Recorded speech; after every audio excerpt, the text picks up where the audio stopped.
Okay, so as we were saying, the club previously was going out and away. I think because you knew the golf ball was going in that direction, you did whatever you could to swing the golf club back on that direction. Okay, which for you, unfortunately, when that club does go back, your hands, you can see now, are sort of pushing out through the line, out into the line, and the club now going what we call too far behind you, because your forearms have to bring the club back around. If you kept swinging the golf club out this way, the club would then work up over your head somewhere. Well, you kind of know that's wrong.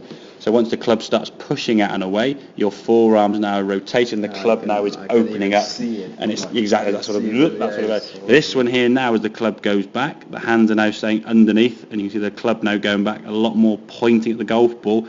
You see the club face there is pointing at the ball for longer, and your hands are now staying under the shoulders. So when you get to the top of the backswing here, as you come through to try and hit it somewhere to the left, you sort of try and chop across. The contact now, we can see the sends the ball off to the right there. As much left as you're trying to swing it, it ain't going to go left, because the club face is going to dictate where the ball goes. Whereas now, when the club goes back, your left wrist isn't so cupped.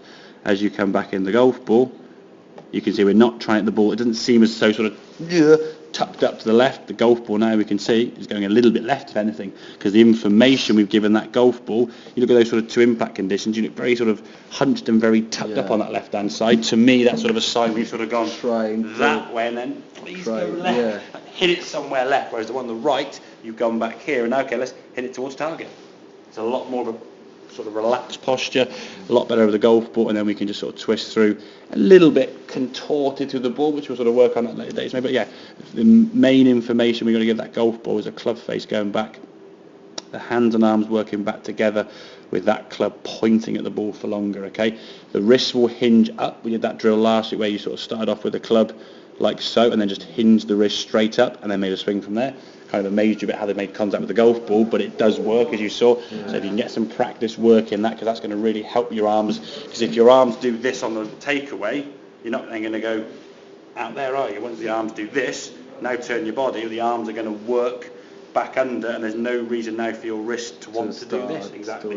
It's in your mind, the club has to go up here by you sort of going and doing this with your forearms. If we can eliminate that forearm rotation, we can keep the club face pointing at the target for longer. At the moment, your club starts off aiming straight, and throughout the backswing, what it does is it goes halfway back, 2/3 of the way back, 3/4 of the way back, or whatever, then hit the ball harder, please go left, and then whoosh, and that's what happens. So the club progresses its way on this journey from the setup back to the ball, it's just getting more and more and more open, and the more left you try to swing it, unfortunately the further right it's going to go. So does that make sense? Yeah? Very helpful. Good. Is that feeling that I think it's good to do a bad and a good one, isn't it? Yeah, now like I can catch the bad one. I was exactly. So and that's why I think it's sometimes quite good for your own mind when you're on the range practicing, or even just at home doing some sort of practice movements. Just in your mind, what's a bad one feel like? Yeah. What's a good one feel like? Yeah. Okay. So you get that understanding of good to bad, rather than sort of just keep going against the wrong way all the time. Okay, I'll keep doing this and this and this. Understand then, if you get the feeling of what a bad one is like, then when you go to range, you'll go, oh, bad one, and you'll feel what it's going to be. Okay. Right. Have a couple more then, mate.